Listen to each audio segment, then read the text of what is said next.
Okay, we are officially recording. Welcome, friends, to Programming Basics. You did it. Congratulations on taking your first step into learning how to code, learning how to program. It is something that I promise will change your life. That's why I came back to teach, because I just love this. I love that this is an opportunity for people to learn and change their life, because it changed mine, it's changed Paul's.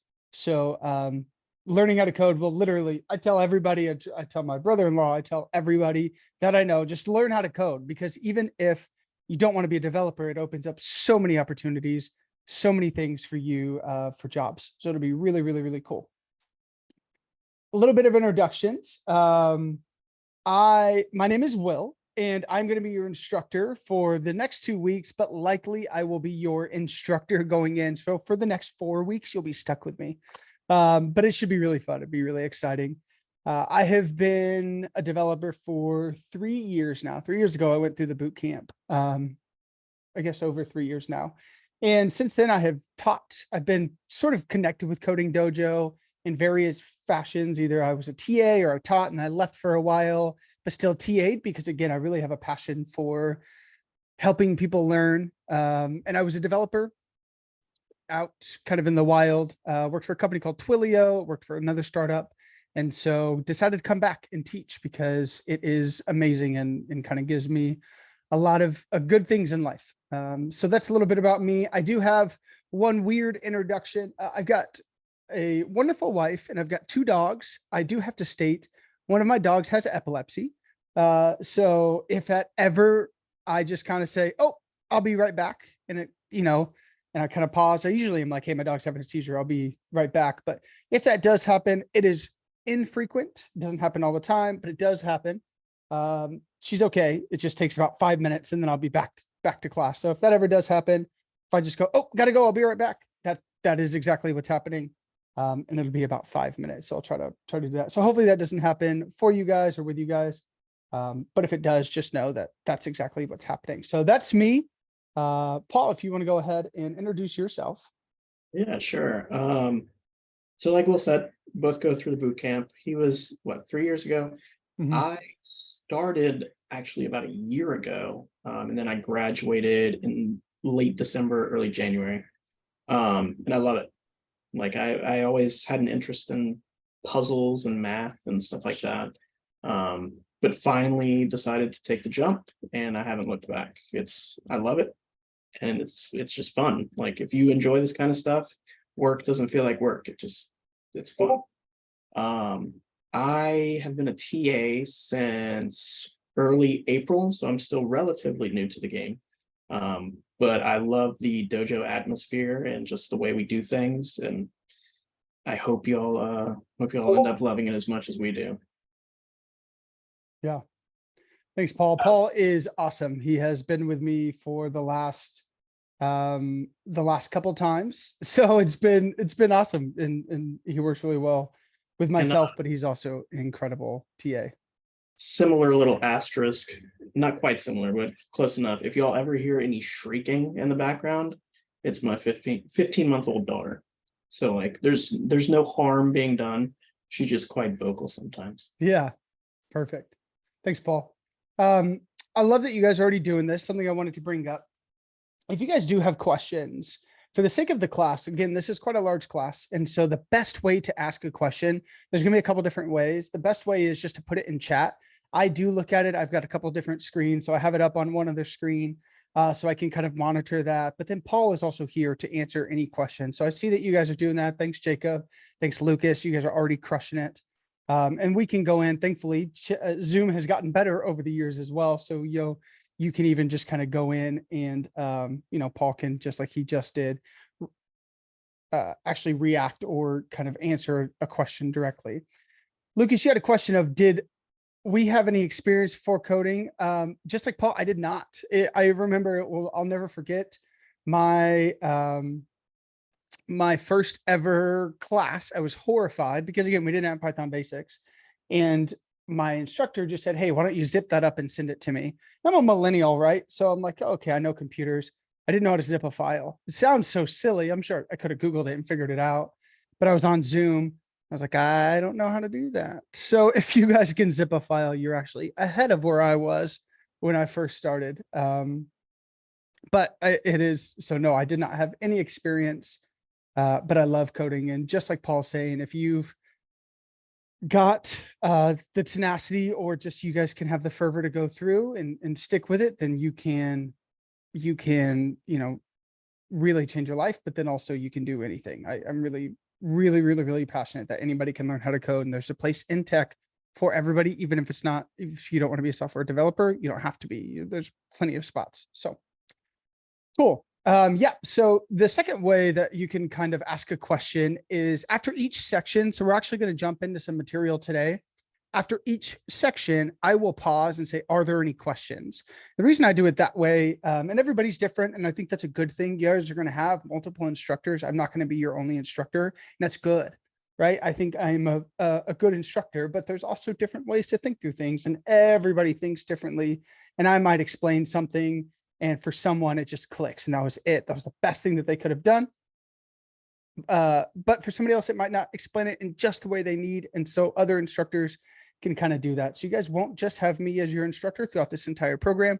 You will have multiple instructors. You will likely have me for the next class, which will be fun. It's going into web fundamentals, but you will have plenty of that. But that's how I kind of handle questions, because if you do unmute and ask a question, either A, I was already going to cover it, or B, it sometimes can distract people. So I just ask that I will pause, either put it in chat, or I will pause at the end and say, okay, are there any questions?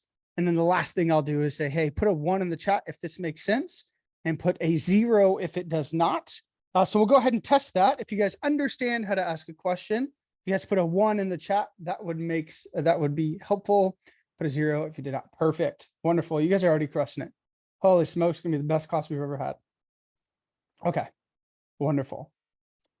Okay, so we have a couple things. We had orientation that you could have attended. There was one for accelerated, one for flex. If you would have attended one or the other, it wasn't necessarily that different. Just some of the requirements are different. If you are confused about that, feel free to reach out to me, ask me in an email, or kind of ask your your SEM. That way you can make sure that you have your understandings. But I do like to go through just a very brief, so nothing super in depth. We just don't have the time for that. But just a touch on any tools, any things that we're going to be using. So we've got quite a few tools. And the reason I like to do this is because you're going to use these throughout the entire program, whether you're in programming basics or projects and algorithms, which is going to be your last stack that you will take in this program, regardless if you're flex or accelerated. You're going to be using all of this. So I want to make sure that you guys have a good understanding, a good sort of footing. So that way, when you are moving forward and when you are going to your next stack and your next stack, you just kind of know. So, okay. First and foremost, the thing that is going to be crucial is your class sheet. So this is what it looks like. This is ours. You should have received this in your welcome email. If you did not get a welcome email, incredible job at finding the lecture Zoom link, because I don't know how you did, but if you didn't, please feel free to reach out to me and I'll make sure that I'll get that to you. But this is going to be kind of your holy grail of different tools that we're going to have, or different things that we're going to need. You're going to get one for each class. So it's not like this is the one. So you will get one for each stack that you do. If you're doing 3 stacks or 1 stack, or depending on what you're doing, you will get a class schedule that is unique to your class. So for instance, we see that this is 6/19 was yesterday. Today is here we are. And there's a couple different things on this. First off, you got your lecture Zoom link. You can always use this. Honestly, this is what I use just to jump into this class. This also is open 24/7. So if you want to work with friends, if you want to do something like that, you totally can. You can use this. You should have availability there.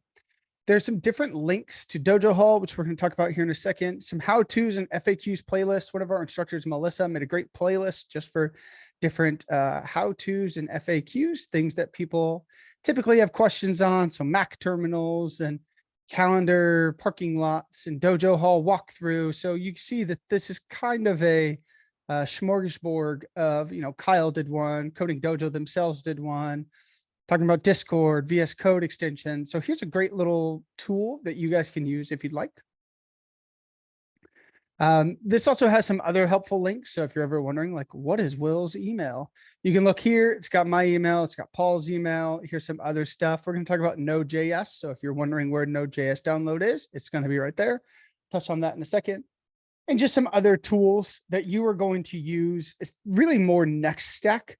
So as you're going through, if you're looking at like HTML validator, you haven't learned that yet. That's what you're going to learn in web fundamentals. But it's just a tool that if you do work ahead or you do have that, you have access to it. You can also set up a one-on-one with me. Now, one thing I would say, this is 30 minutes of just time with me. Now, two things there. One, my schedule is very, very, very hectic. And so it might be a little bit challenging, especially since this is such a short class, like really everything is due a week from tomorrow. And so it's a really short class. So the idea of a one-on-one is probably not going to be sufficient just because I don't have a ton of time and availability these next 2 weeks. I just looked at my calendar today. But if you do need to have some one-on-one time, you can set that up. And what this will do is it uses this tool called Calendly. That'll go to my Calendly. So I'm gonna actually close that. But you can, it'll go to some time. So basically what days work best for you.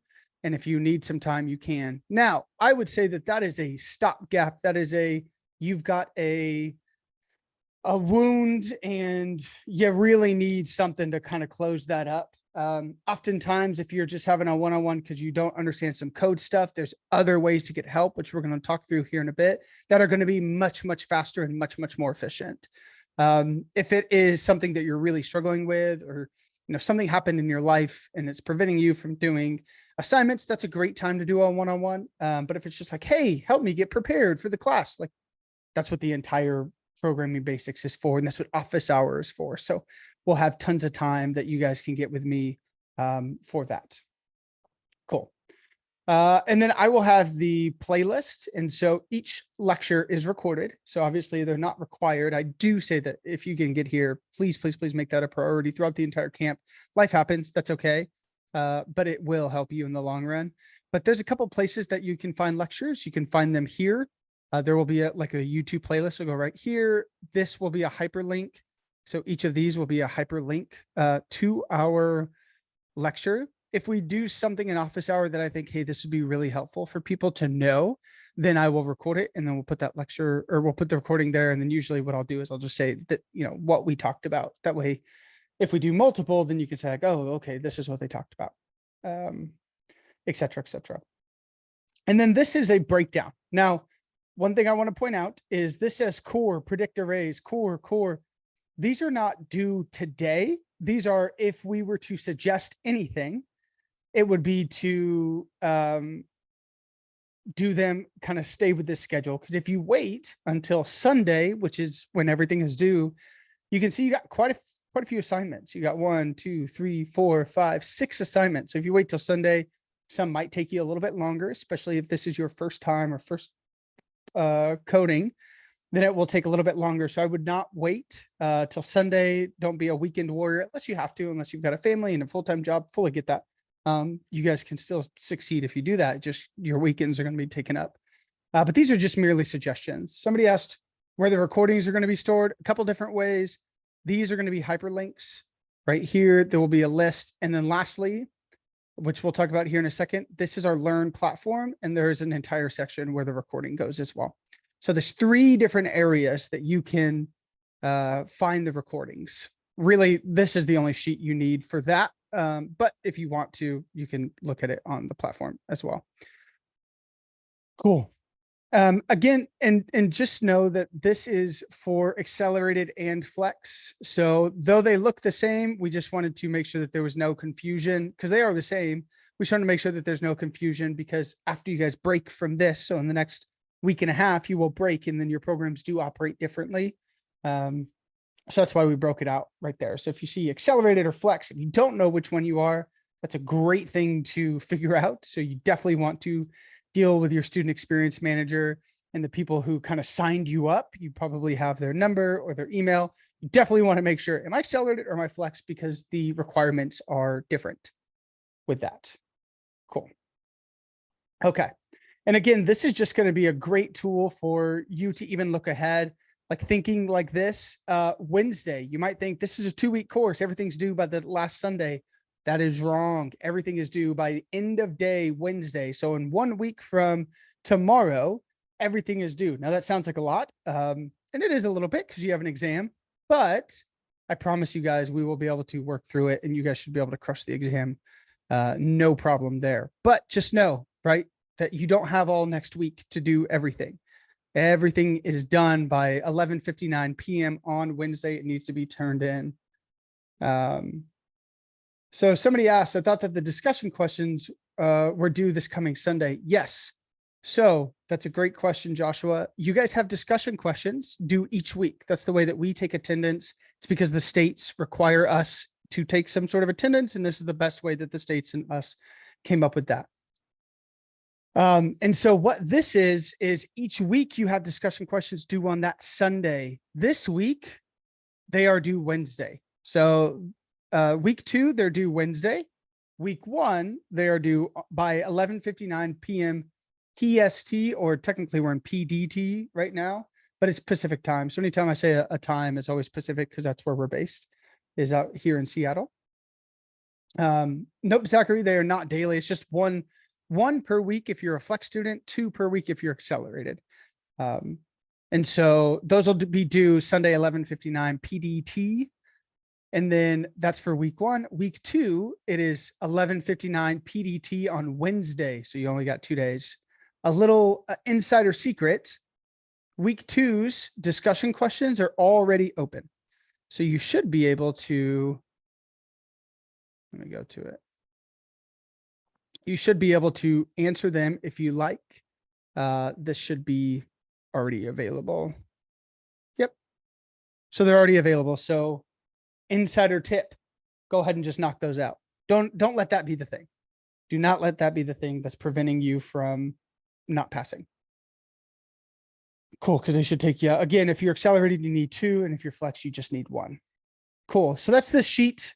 This is going to be great, especially if there's any sort of holidays. So like your next stack, your web fundamental stack, your first lecture is on July 4th. And that's technically, that is a holiday.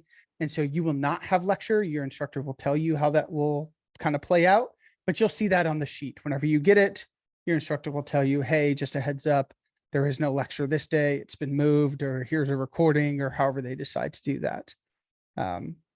If you're with me, then I think we're just going to move lectures, but they're always going to be recorded. So cool. So this sheet is a really, really, really important sheet. With that, I talked about Dojo Hall. Dojo Hall is a tool that you can use. And when I talked about setting up a one-on-one if you need help, this is the tool that you use if you need help. There's a couple different ways, and we talked about this in orientation. First and foremost, you want to make sure that you use the 20-minute rule. The 20-minute rule is you've got to try something for 20 minutes. You got to try to figure it out before you go and ask for help. The whole reason for that is this guy right here, is because you need to learn how to problem solve. That is part of being a developer. Paul can attest to this. I can definitely attest to this. If you don't know how to problem solve, then that is going to hurt you in the long run. You are not going to have an instructor or a TA on the job, right? You might have like a senior instructor, but if you go ask them something and you haven't looked through it, you're not going to last very long. There's an old, something that happened years ago, back when like I first started, where somebody worked for Microsoft, came from Coding Dojo, worked for Microsoft, and had an error. And they sort of did the other side. They waited an entire week. And on Friday, they had to stand up. They're like, where are you? And they didn't make any sort of progress. They're like, okay, you didn't go and ask. Like you took longer than 20 minutes. You needed to come to us. And then they fired them on the spot. So you want to make sure you're trying, but that's why we have the 20-minute rule. Is that's usually a good indication you're not going to figure it out, right? As you get more experience, you might give yourself 30 or 45 minutes before asking, because then you might be able to figure it out a little bit more. But for right now, 20-minute rule, then you go to Discord and you say, hey, this is what I'm struggling with. Can anybody help me? We're going to talk about Discord here in a second. That is a great time for other students and or TAs. Both like TAs monitor our Discord. So if you have a question, You can ask it. TAs can help you, but it's a great thing. If you guys know the answer, or if you are trying to collaborate with somebody, teaching somebody something is the best way to learn something, if that makes sense. Because then you'll sit and be like, oh, I understand this. And you go try to teach it. And you're like, oh, actually, I don't remember this. Let me go try to figure it out. So if you guys could help, that is awesome. And it will help you in the long run. Then after that, if you've done your 20 minutes and you've tried to collaborate in Discord, nothing happened, you can go to Dojo Hall. This is where TAs are hanging out.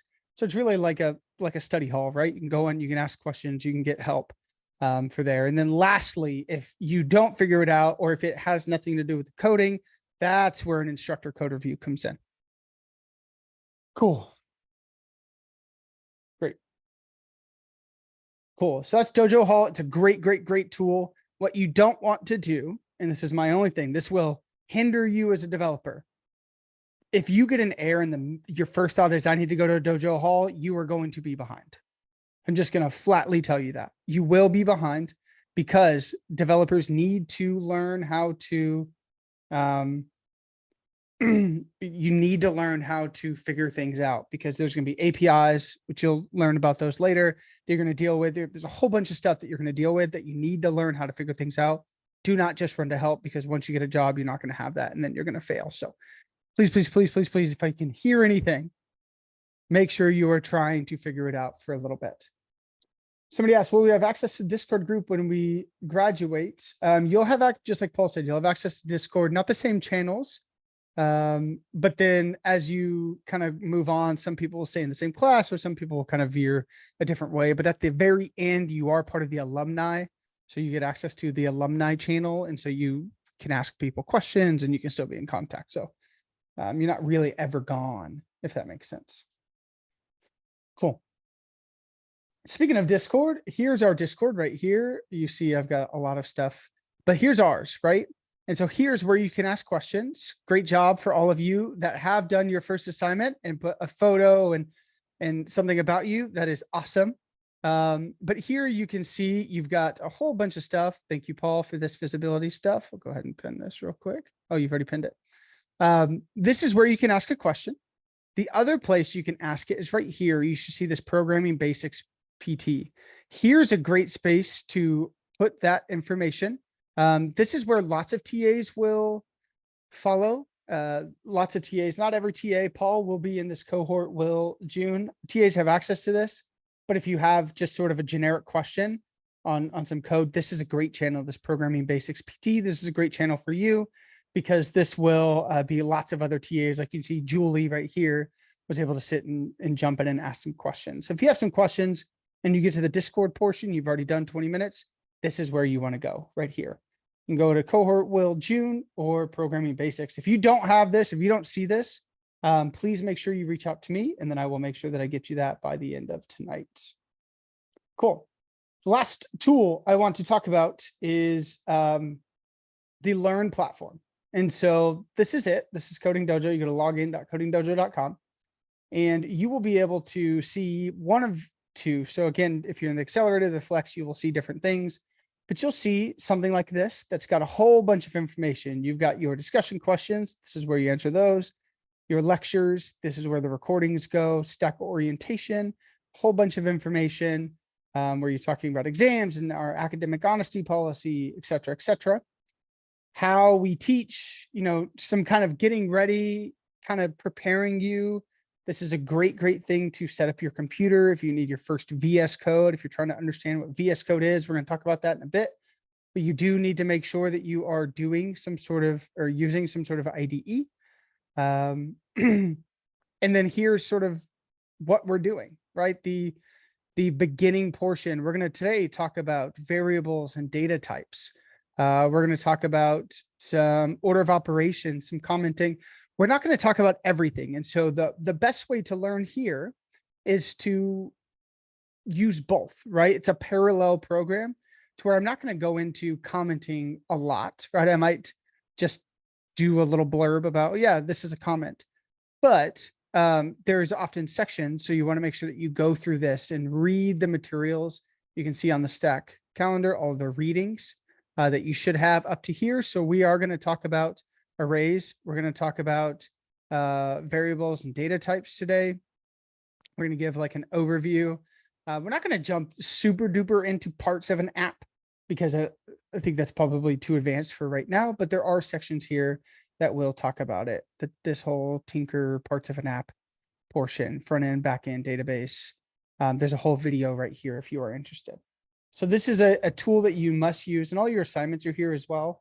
And so if you've got some assignments, if you got some core, so like this predict arrays, here's a code challenge. If you see this P, that means practice, or if you see an O, that means optional. Obviously, you don't have to do those. You don't have to do the P or the O's, but if you have extra time, I'd really encourage that you do because it will just be extra practice for you. Cool. Any questions on these first four? These are the big hitters that we have.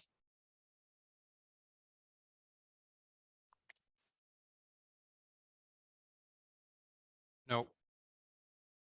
Cool. Great. Okay. So let's jump into kind of now this next section that we're going to start actually coding and doing a little bit of coding. And then how we're going to do this is we're going to code for about 15, 20 minutes ish. And then we'll take about like a 7 to 10 minute break. And then we're going to jump into some other stuff because there's going to be a lot of material. So we'll make sure that we take a little bit of a break, get some water, use the restroom, and then we will jump right back in.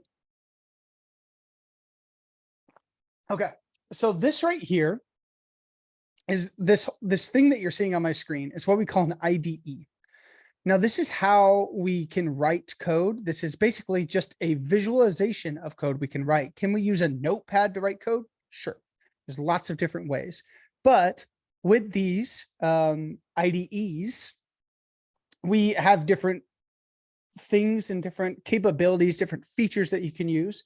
VS Code is one of the more popular, if not the most popular IDE. There's a couple different ones, depends on also what you're doing. Let's see, what does IDE stand for? What does Integrated Development Environment? So basically, it's just a way that we can write some code, and then it allows us to have some sort of GUI. So if you hear GUI, that's just graphical user interface. So we can visualize and we can use some code and have some different functionality. There's a bunch of different ones out there. There's JetBrains. If you're doing data science, there's like Jupyter Labs, Anaconda, there's a whole Sublime, there's a whole bunch of different ones. I use Visual Studio Code. Now, please note there is 2 different Visual Studios. Technically, there's 3, but there's Visual Studios, Visual Studios Code, and then Visual Studio Code Insider. You are going to want VS Code. It might be called VS Code. And so here, when we are actually talking about like when we're dealing with this, I think it's in the getting started, there should be a set up your computer, first VS Code. So Visual Studio Code, it's right here. So if you guys are wondering how to download it, it is right here. This is what I will be using. Do you have to use VS Code? No.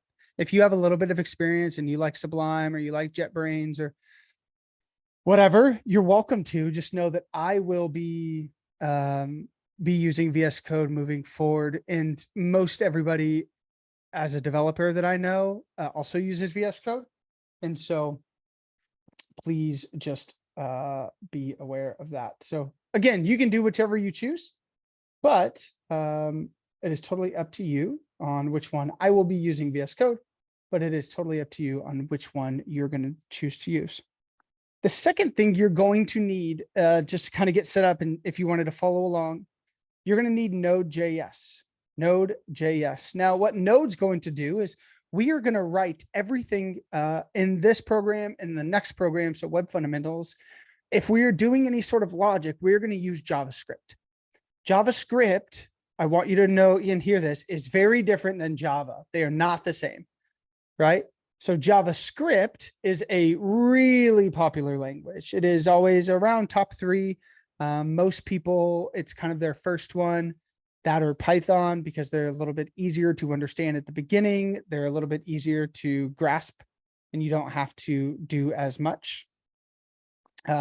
it's called a dynamic language. So it kind of has a little bit more flexibility. We're going to use JavaScript, and in order for us to run our code or execute it, which we'll talk about, what is execution of code? In order for us to do that, we need this tool called Node.js that is in here as well. So you can set up your learning and actually have VS Code and Node.js all set up. So that way you can actually run your code. Cool. Any questions on this? And Paul had a great point. If you do choose to use a different IDE, again, totally up to you. A TA just might not be able to help you as quickly if you're having to navigate and see how, VS Code might do it in one certain way. But another one might do it a different way. So just something to keep in mind. So there might not be a link on the platform, but there is on our class sheet. Great question, Jacob. So if you go to this helpful links here, you go to Node.js download. I'll also do this. This is a great example of, so I put this in the chat right there. So right here, Node.js is an open source. So what that means is just that the code's available. Whenever you are downloading things, you might see LTS, or you might see also stable, and then you might see current or latest features. Now, typically what you'll want to do, there's very rare, and I would say, especially as you're starting out, you never want to go with the latest features current, because what that means is that, hey, this is the latest, but it could have bugs. It could ruin. There's what we call a dependency. So maybe something that you're using, the newer version doesn't allow that. There's a whole bunch of issues. I don't know if you guys have a Mac computer. When the first sort of silicon chip came out, the M1, there's a whole bunch of issues, right? Because lots of programs weren't prepared for it to operate in that specific way. So it's just a good idea to use kind of the stable version, the recommended for most users version. So if you have this for Node, you can just do this 18.16.1 and that will be a-okay. Depends on if you have Windows or Mac, you should be able to follow these fairly simply and kind of walk through these different versions right here. So yes, we will jump straight into JavaScript. But yeah, it's nothing crazy. We're just going to talk about what is a variable, what is a string, what is a number, etc., etc. Any questions on Node?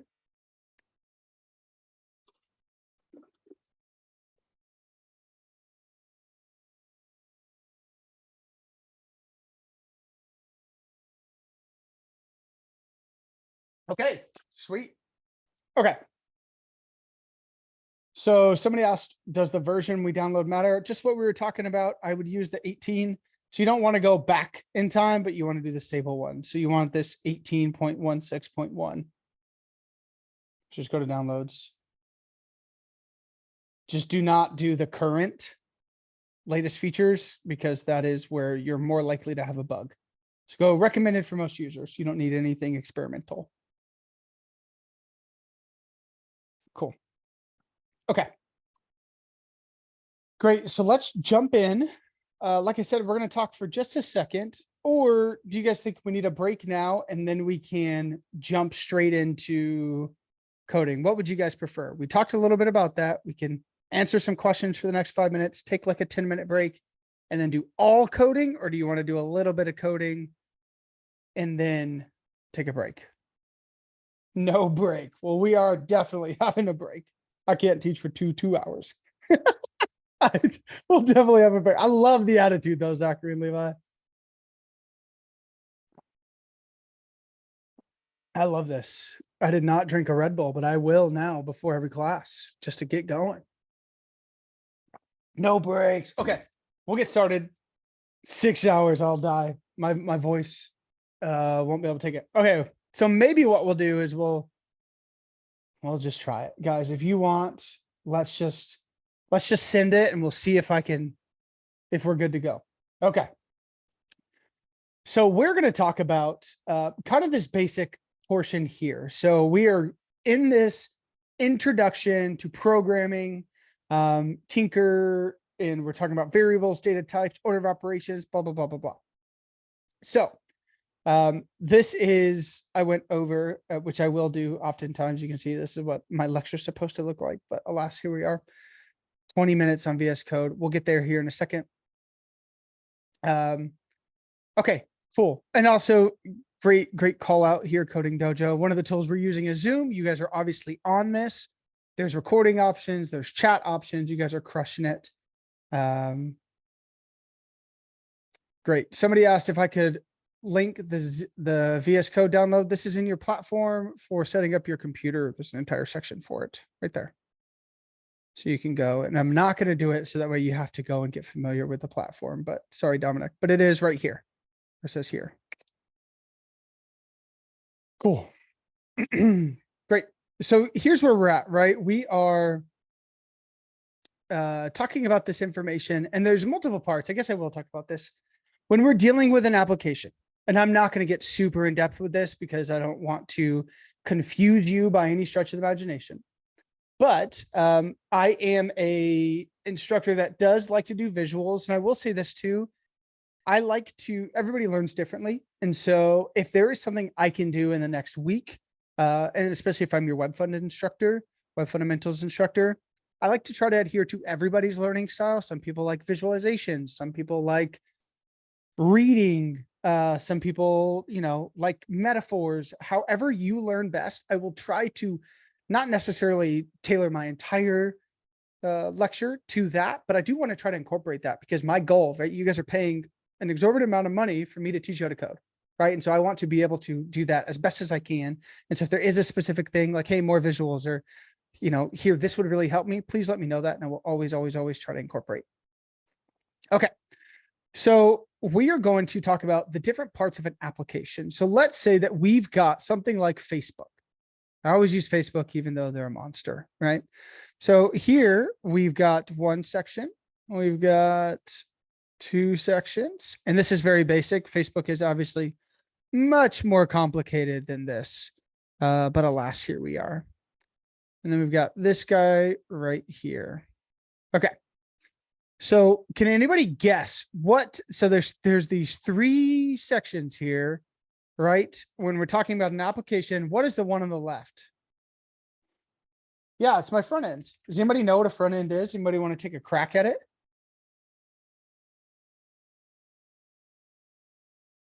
Visual image. Yeah, like what you see. You guys are crushing it. I don't even need to teach. You guys can teach yourself, right? No, it is usually what the user sees. Now there is some sort of, it's not quite as easy as we have like the UI, the user interaction, the user interface, but because there can do some functionality stuff with it. But yes, exactly. You guys are crushing it. It is what the user sees. It is when I go on to google.com and I'm looking at Google, or I'm looking at, I forgot, I think it was Facebook. I'm looking at Facebook. What I see is our front end. That is exactly what that is. Yeah, that is exactly what the front end is. Okay, so you guys are brainiacs. Who can tell me what this guy is? Yeah, let's do this one. Yeah, exactly. This is my back end. Anybody tell me about what does my back end do? This one's not as easy. What's my back end do? Robert says the database. Where the data is stored. What happens when we click? Okay, so this is, you guys are having lots of really good thoughts here. So there's a lot of great thoughts talking about backend. What happens when the user does something in the app? Thomas, I think that's a great definition of what the backend does. Backend is what handles my logic, right? If my user is saying, I want to add a friend, and they click the add friend button on the front end, what happens is, I guess we'll talk about it right now, is we've got this idea of the request and response cycle. And so what happens is my user on my front end makes this request, right? They want to add a user. That request, when they click on that button, that request gets sent to my backend. And it says, hey, I've got this request, right? I want to add a user. And my backend has some logic that says, okay, when a user requests to add a friend, this is what I want you to do. And so what it will do is it will do that, right? It'll do whatever logic we have set up for it. Then once it's done, it has what we call a response, right? It says, cool, I've done what you've asked. Here you go.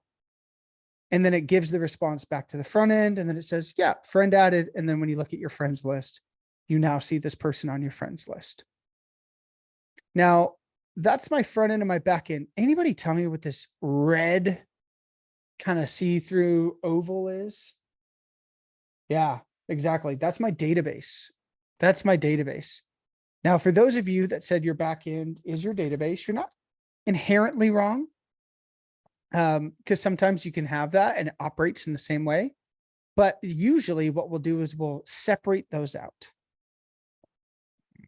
And by usually, I mean, basically all the time, right? You're going to want to have some sort of database. You're going to store your data some other way. I love that you said that, Paula. Blood moon. That's hilarious. And so when we're dealing with our request response cycle, what we can actually say happens is we've got this request, right? My user wants to add somebody into my database. So they make a request to my backend. My backend has some logic. And if you think about it, they're probably in my database is going to be a stored portion of this user and who their friends are, right? And so what's going to happen is that backend is going to make a request and say, hey, I need to add to that list in my database of my friends. I need to add in a new friend. So my backend creates a request to my database. Hey, can you add this? Can you save this information? Then what my database does is this says, yep, I got you. It does that, saves it, and then generates a response, right? And then the back end might do something with that response. It might, it can kind of still do some more logic. Maybe there's another way, another something that it has to do. Depends on the request. And then once that logic's done, it goes and it sends that response back to my front end. And this happens wicked fast, right? It happens very, very, very quickly. The power of the internet. But really, this is what's happening. This is our request response cycle, and all it is, and this is really how the internet works, is the user makes a request. When you go to Google and you say, show me facebook.com, you're making a request to Google. Its backend filters and does some different stuff, brings you facebook.com or a whole bunch of pages of what could be facebook.com. And then you click on one and it says, okay, it's requesting to go to this website, goes, grabs the website. It's just an entire request response cycle. So these are the three main portions of what brings up. And this is what we call, anybody know what kind of developer, if you're dealing with both of these right here, anybody know what this is called? Yeah, exactly. This is full stack. So anybody that deals with front and back end is going to be considered a full stack developer. Now, if you are just dealing with front end, then you're obviously a front end developer. And if you're just dealing with your back end, you are a back end developer. Transparently, at a lot of companies, you're not going to deal with a database. There's going to be a data engineer. There's going to be somebody in the data side that is going to handle the database because data is money, right? And so that's like an entire job. Unless you work at a startup, then you do it all. But totally up to you. We'll get there in the long run. But really, when you're dealing with full stack, it's you're interacting with either the database or you're helping do something on the front end so the user can make a request and then you do some logic to interact there. So this is sort of the breakdown of a very simple breakdown of an application. Are there any questions on this?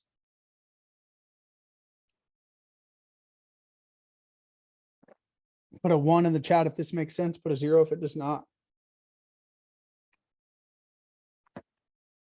Rock stars. You guys are crushing it. Okay. I'm going to delete this in 3 seconds. So I'll do 5 seconds. So if you want to take a photo, you can. I'll do 5, 4, 3, 2, and 1. Okay. Cool. So we've talked about sort of what is an app. Now let's actually go and build. Oh, it's on the wrong thing. let's go and build out some functionality and learn a little bit about JavaScript. Okay. So when we're dealing with JavaScript, there's a couple different base pieces that we need to deal with.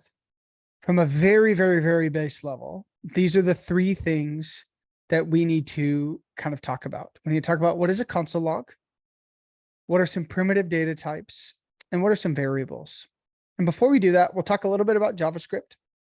JavaScript is an incredible language. Like I said, it's very popular. Usually it's like the top 3 languages out there for you to learn, or there's lots of different surveys. Stack Overflow does a survey, GitHub does a survey, tons of different surveys that really talk about JavaScript and say, okay, great. Or really talk to developers and like, what languages are you learning? What languages do you want to learn? Or what do you write most in? And JavaScript's usually up there with Python as the kind of top 3. Then it just depends on what the flavor of the month is, the flavor of the year that year. But it's a great, great, great tool for you to learn. It's incredible for you to learn. You can do a lot of stuff from a functionality standpoint. It opens up a lot of jobs. If you wanted to freelance and you wanted to build out websites on Squarespace or Wix or WordPress, like if you just know a little bit of JavaScript, you can make an entire career as a developer. It's really, really cool. It consists of multiple facets. And this is where it's unique to most languages. Is JavaScript is really, really powerful in the backend with Node.js. That's going to be your backend language that handles your logic, that handles how things work, right? And because kind of us building out some functionality. What it also does is it is on the front end as well. So every browser has a type of JavaScript, or renders. Renders just means that it reads the code and then it shows what the code says, right? The visualization of that. It renders code, and JavaScript plays a huge part of the functionality of how a website looks. And we're not going to get into that because we will when we get to web fundamentals.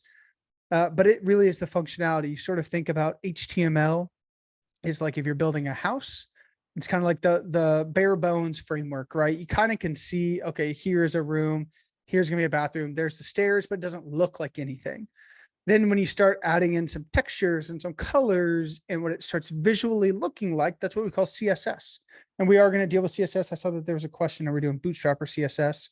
We're going to do CSS just because you'll need to learn that. But it's sort of how it looks. But at that point, it still doesn't have any functionality. And then JavaScript comes in. It's like, okay, well, what can your house do? Does it have heated floors? Does it have lights that are like when you walk in, they automatically turn on, et cetera, right? What sort of functionality does your website have? That's where JavaScript happens. So it's pretty unique because it's both, right? It's a front end language. There's different they're called engines. So like Google Chrome's engine is called Chrome V8. That is just basically how JavaScript runs on the browser. This is when I say on the browser, that just means like on your actual desktop or browser. And then you have this backend functionality that you can use with Node.js, and it's getting into machine learning. It's getting into a whole bunch of stuff. JavaScript's really popular, which means that there's lots of tools with it, which is again what makes it so famous. React is a library for JavaScript. So it's still JavaScript. It's just a library, which is basically some functions and things that we can use in order to perform. If you're taking the MERN stack, then that's really the JavaScript stack. It is React as your front end, Node as your back end. But you're going to use JavaScript no matter what you do if you're full stack. And even if you've got a back end that's Python or Java or C# or Go, doesn't matter, because your front end, it's really locked in, right? You either use HTML and CSS, have to use those, and then JavaScript or some sort of library to deal with that. Somebody asked about jQuery. jQuery is pretty antiquated at the moment. It's still a thing, but it's fairly antiquated as well. Somebody asked, is Python a full stack language? So Python doesn't really have a front end, and that's where I'm talking. JavaScript is a front end language and a back end. It doesn't necessarily have a front end, but what we will do is use Python and we'll use HTML, CSS, and JavaScript to create a full stack application, if that makes sense. JavaScript itself, you still need HTML and CSS, right? You still have to have those. But it just is running on the front end and the back end, whereas Python, it'll just run on the back end. We're not doing anything on the front end. We're still using HTML, CSS, and JavaScript. So that's where those vary and differ just a little bit. Great question, Lucas. Okay. Any other questions about JavaScript? Just some fun facts. It was written in 6 days, which was kind of crazy because Netscape was trying to compete with a competitor. And so they had one of their main guys just write a brand new language called JavaScript.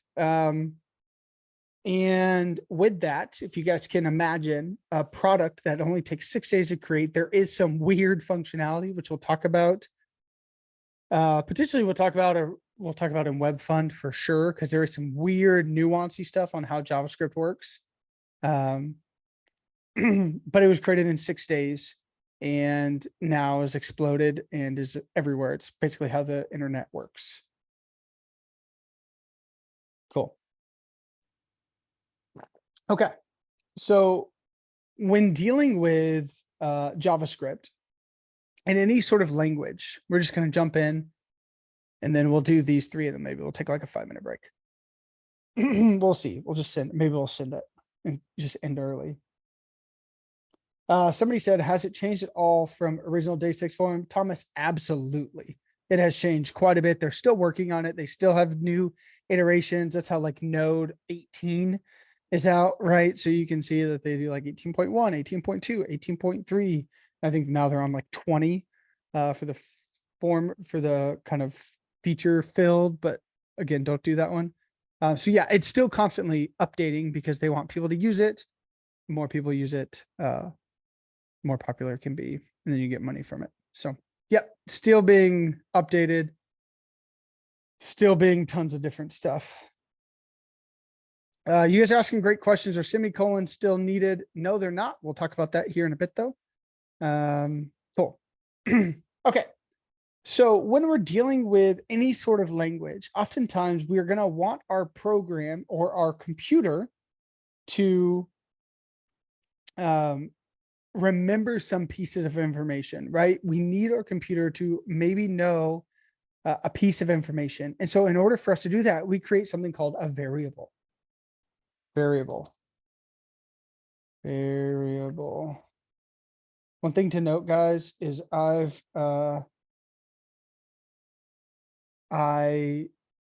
am terrible at typing. Give me 1 second. I'm gonna turn GitHub Copilot off. Okay. Sorry, else it was gonna do everything for us. Okay. So when we're dealing with a variable, it's really us just declaring a piece of data. So declaring something for our computer to remember / keep track of. That's all a variable is really us just saying, hey, I want you to keep track of this information, and the code I'm going to use or the word I'm going to use is this variable name. And so the way we do it in JavaScript is a little bit unique. Yes, thanks, Paul. I am a great instructor. I'm a barely okay speller. I'm awful at spelling. Okay, so there's 3 types of variables that you might see. So first one is a const. So the way we do it is we would say const name, const name equals Will. And we'll get to why is there quotation around this. So we are declaring our first variable, right? We are saying const. So when JavaScript reads code, it reads it from top to bottom, right? It goes kind of top to bottom, and it goes line 1, line 2, line 3, line 4, line 5, et cetera, et cetera. If you see these 2 slashes, this is what we call a comment. And so what that does is if I do slashes, you can either do them by hand, or if you're on a Windows, it is control question mark. If you're on a Mac, it's like the command question mark. I'm sorry, it took me a little bit. I'm on a Mac, but I use a Windows keyboard, so it's very confusing for me. But if you just highlight something and you do it, that's like a shortcut. Oops, a shortcut to how to do it. So, but what that'll do is if JavaScript reads the double lines, it just skips it, and goes to the next thing. So it doesn't actually read it. So if you're commenting out something that's just saying, hey, don't want you to read this. Cool. So when it gets here and it sees this const, it's saying what JavaScript is saying is, okay, I need to keep track of some value. The value that I'm keeping track is whatever is on the other side of the equal sign. So in this case is will. And what is my keyword to know to go get this specific value is name. So whenever I say name, or whenever, my user wants me to say, well, what is name? I'm going to go in and this is the value I'm going to bring up. Does that make sense how that works? It says, okay, I am storing this. We'll call it storing a variable. The variable is name and its value is will. So anytime I say, hey, I want name, it'll go and it'll get me the value that it saved it as. So if we wanted to see this, I'm going to jump ahead just a little bit. There's a tool we can use called console log. So console.log. And then I'm just going to console log name, right? Just name. If you see that it's, I'll do this.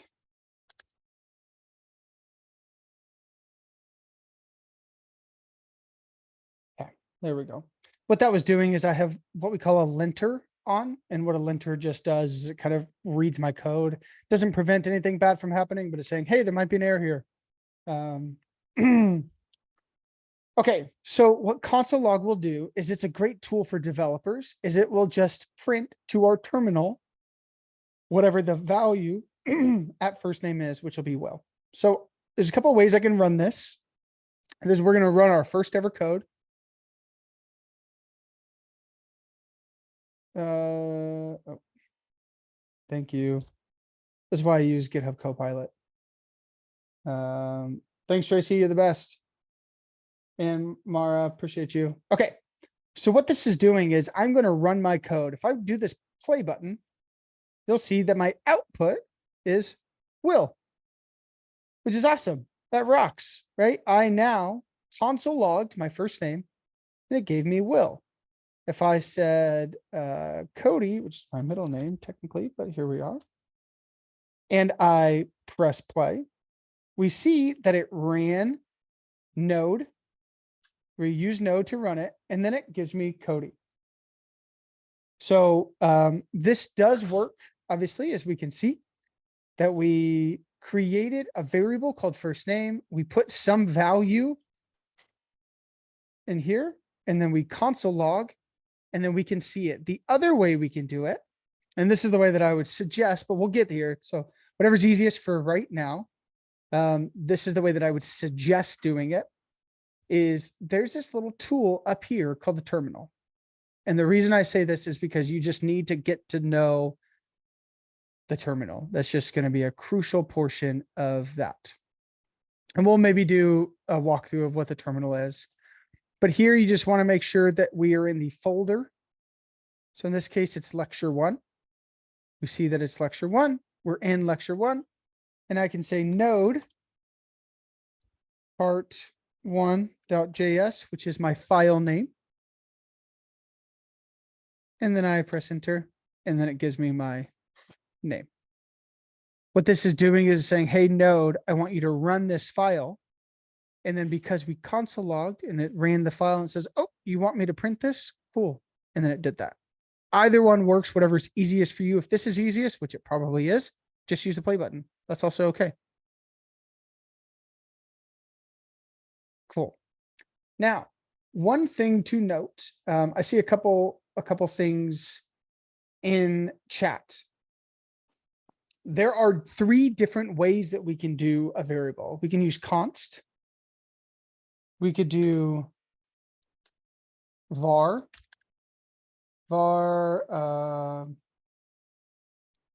statement equals hello world. And then we could use let. And then we could do age equals 31. Okay. All three of these will work. All three of these will work just fine.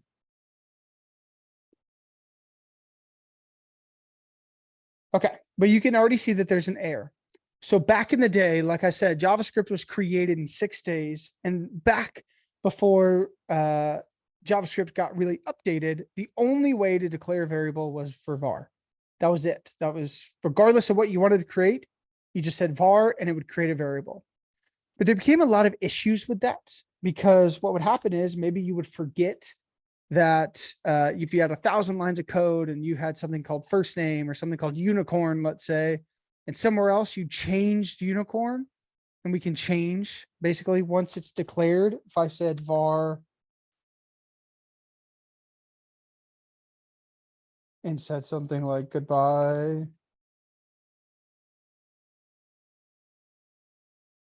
Right? This would just write over this. And so it created a lot of confusion. And so I see in the chat, yes, var is what we call deprecated, meaning that you don't really want to use var. It'll be fine for right now. And for what, when you're just learning, it'll be fine. But really the way you want to move towards is let and const, right? And we'll talk about why here in a second, but does that make sense? That you can declare with const, var, or let. We're gonna talk about the difference here in a second, but.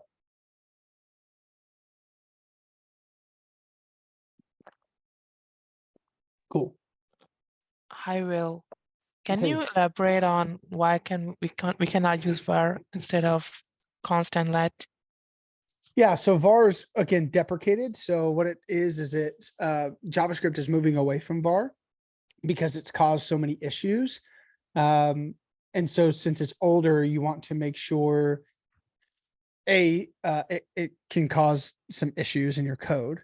And B, because they have, when it came out, I think it was like ECMAScript 17 or something like that, which is just kind of the rules around JavaScript. They came out with var or with let and const, and they're saying, hey, moving forward, you should use those. So this will still work, right? You can still do this. It's better usage to use let and const because of, and we'll talk about what they do here in a second, but it's just better because it prevents you from having more errors, if that makes sense. All right, thank you. Yeah, of course. Somebody asked, are there any instances where you would use var over others? Nope. You would go for let if you really needed to do that. Great question. Okay, so here's some differences between them. We're not going to go into, there's this idea of scope. We don't need to worry about that. It's way beyond what we need to talk about here. There's really two things with variables that we need to talk about. Immutable, ABLE, and mutable. Okay. Does anybody know what immutable and mutable means? Any thoughts, any questions here, or any ideas?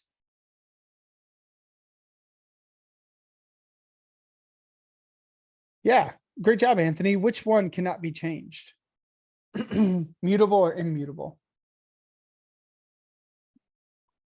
Exactly. So again, part of the issue with var is that there's only one sort of declaration. And so with that, you could overwrite your code and actually create quite a bit of an issue, right? Especially if you've got maybe like an IP address that you need to be static and it cannot change. Or you have certain things that cannot change and somebody accidentally overwrites it. A junior developer goes in and overwrites it because they happen to use the same variable name. And so what they did is with var, with const and let, they created what we called immutable and mutable. And what this means is immutable means that it cannot be changed. Means that once you declare it, you cannot redeclare it. You cannot, or you can't just change the value. So if I said const, birthday. And let's say that I said, I don't know, October 21, 1987. Well, no matter what I did, there's nothing I can do to change my birthday, right? That is the day that I was born. And maybe like on an actual document, I can change that. But the reality is I cannot change my birthday. This is set in stone. And so what const will do is if I say birthday equals, and this is me redeclaring, and we can do the same thing with let, we'll look at that here in a second. And I said June 20th, June 20, 1990. You can already see that I've got this squiggly and it says, hey, you're trying to modify this variable because it's const, it's immutable. It means that once it's declared, its value cannot change, cannot change. Once you were born on a specific day, that is the day that you were born, right? You cannot, no matter what, change that day that you were born. And so what this does is by declaring const, we're saying, hey, this is immutable. It should never change. It should stay this. So that way, if another developer tries to say, oh, my birthday is June 20th, it's going to say, nope, birthday's already been declared and you're trying to change it and you can't do that. And so you can already see right immediately our big issue of being able to redefine something or to change that is already gone, right? Because now I can't write that over because this is what we call immutable. On the other hand, get rid of this. Let is mutable. Can change. Right? So if I say let hungry, let dinner equal pizza. And then later I talk to my wife and she's like, I'm actually feeling sushi. I can say, oh, okay. We're gonna have sushi tonight. That's okay. Right? I can change this value because we're saying in the declaration, hey, dinner, I want pizza, but whatever, you know, happy wife, happy life. She wants sushi. I like sushi too. We'll just have sushi. And so here are your two versions where one is immutable, meaning once it's declared, it cannot change. And then mutable, meaning that once it's declared, you can still change it. You still overwrite that value. Somebody else, is there a reason? The tab, yeah, Lucas, is just so that way you guys can read it. That way it's not all lumped together. There's no reason. Somebody asked a great question. Do you still have to have a semicolon? So right here in JavaScript, you'll see a lot of that where you'll have a semicolon. I would say yes and no. It's a great thing to learn, right? It's a great thing to learn and have, but JavaScript will actually interpret a semicolon for you. So if you don't put it, it's okay, right? It's not going to break it.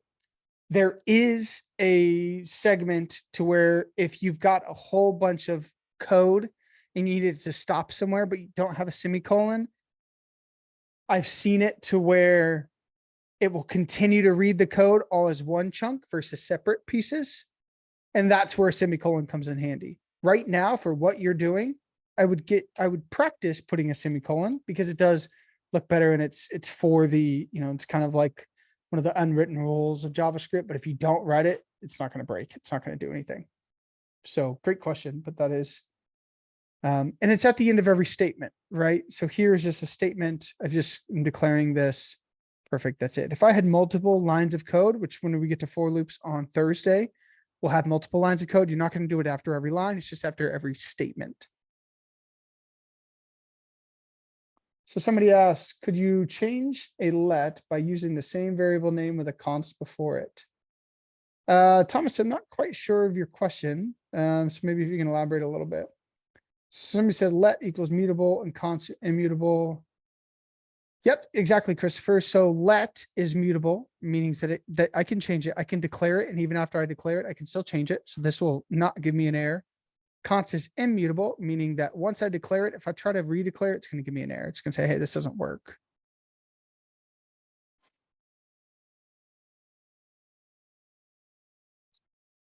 Yeah, exactly.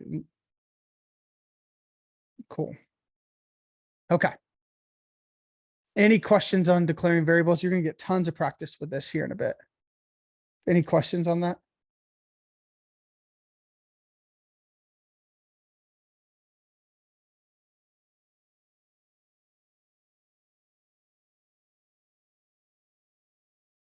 Okay, sorry, looking at a couple things. So var is mutable, and that's where the issue comes, right? Once I declare it, I can redeclare it, I can change it. And there was no way to say, hey, if I declare something and I don't want it to change, I need to keep it that way. There was no way to do that. And that's where const and let came in. So you can sort of think about let and var just as interchangeably. So you just, if you want it to be able to change, then we're going to use let. If you're like, nope, this needs to stay the same, then we use const.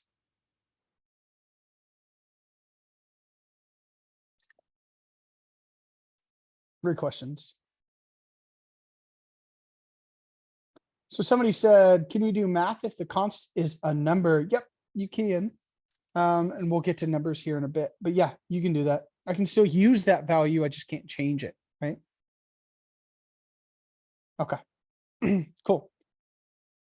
So let's move on to, we've talked about variables, const, var, let. This is something you're going to continue to learn and use. Just really the base thing is, can you declare a variable using let or const? Can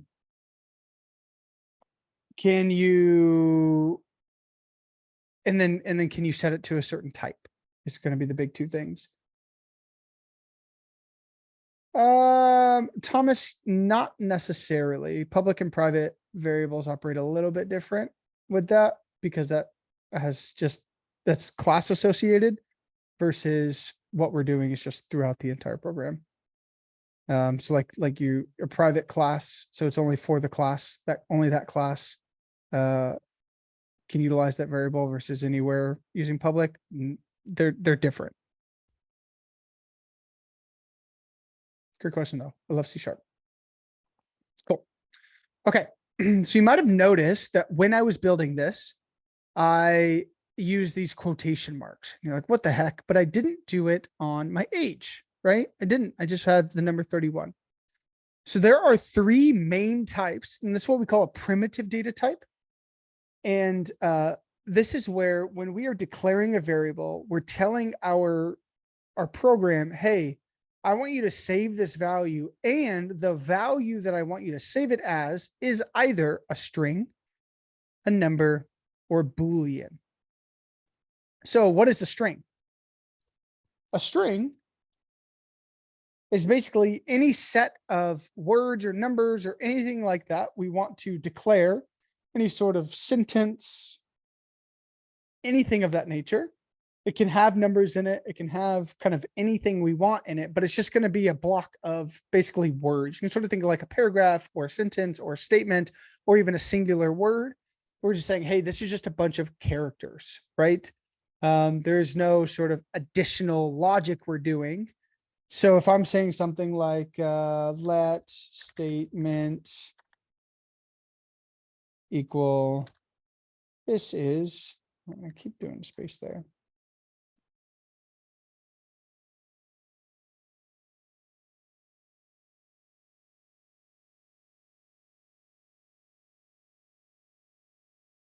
Like this.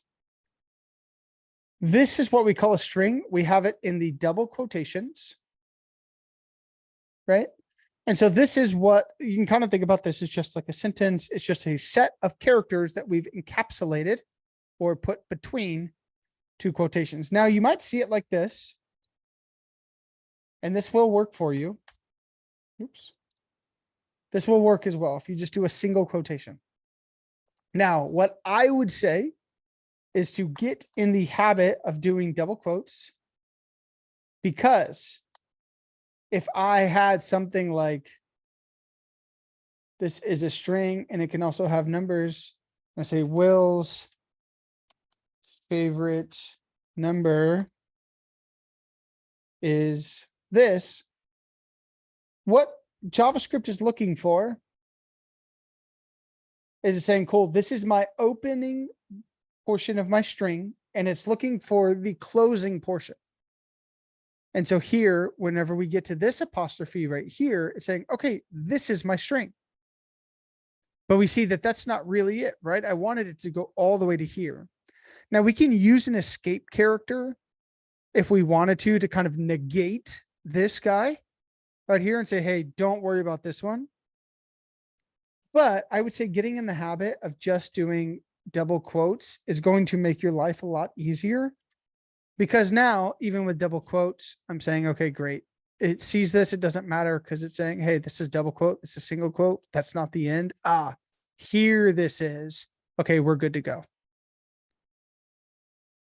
So what a string allows us to do is just make a statement, have some letters, have words. Again, it can be a singular word. It can be a singular letter if we wanted to, or it could be an entire Lord of the Rings paragraph.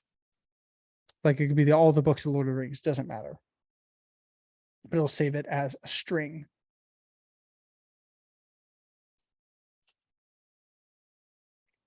Now, the next one we can do is a number. And as you can guess, we just operate as like numbers, right? And by doing this, one thing to note, and we're not going to talk about classes because it's way beyond the scope. But by saying, hey, it's this specific type, it gives us access to certain things and certain functionalities, right? These are what we call a class. So this is the number class. This is the string class. And so these classes have different functionalities, again, beyond the scope of what we're doing today, but allows us to do certain things. So if I wanted to say,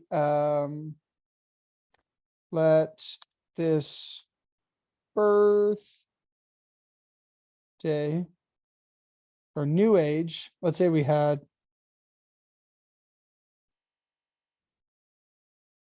let's say I just had my birthday and I said age +1, right? Let's say I am 31 and I just had my birthday and I'm saying, okay, well, what is the new age? Well, we're just taking age, which its value is 31, and then we're going to add 1 to it. And because this is a number, we can do some sort of mathematical calculation with it. So if I were to console log new age, and then I run this, we see I get the number 32. And that's because this is the number type. Somebody asked, can you only do math in the number class? Yes.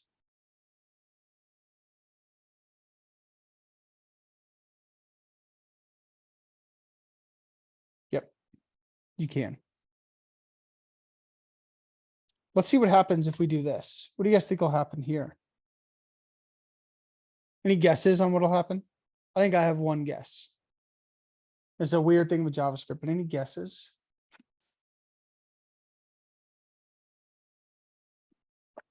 Reads it as a string, error, shows 31. Let's see.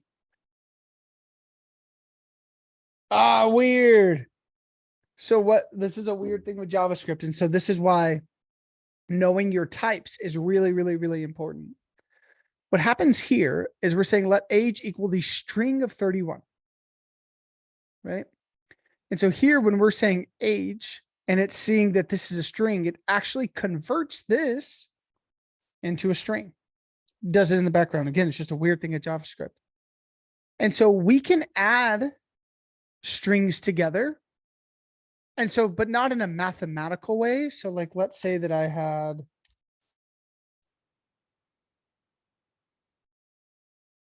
something like this.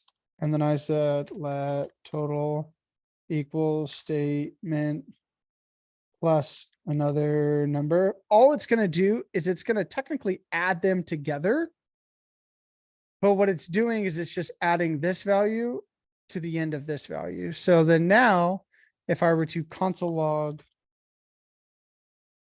total, what it's going to do is we call it concatenation, string concatenation, where it just adds this to the end of this string.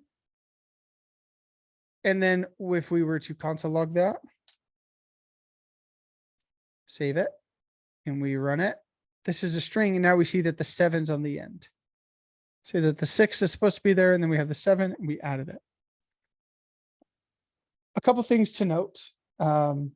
If you ever are running code and you added some code and it's not working, but if you see something like this, you see this little white dot right here, that means it's not saved. So if it's not saved, it's just going to rerun the old code until you save it. So just do Control S or Command S, depends on whichever one, to save it. And that once that white dot goes away, it says, okay, I can run this code for sure. It's good to go. The second thing I want to bring up is in JavaScript, we use something called camel casing for variables, where if we've got a variable that needs to have multiple words. So here we have another number. We do not, this is a big no. We do not put a space between variables. It will not work. It is an error. And so what we can do, there's tons of different ways that you can do this. In JavaScript, the way you do it is what we call camel case. So the first word is always lowercase, and then any word after that is uppercase. So if I wanted something like another number here, number and here are going to be uppercase. Another number and here are going to be uppercase, but another we're always going to start. So this is what we call camel case. So just make sure you do not have any spaces in your variable. Cool. So this is string concatenation. So what this does is it actually converts this into a string. Again, weird thing with JavaScript, and then concatenates it, which is why we got 311. It just added the string of 1 on the end of string 31. And so then we get 311. So we got to make sure we know what type of variable we're running into. So if you get that error, you just say, oh, that must be a string. Okay, perfect.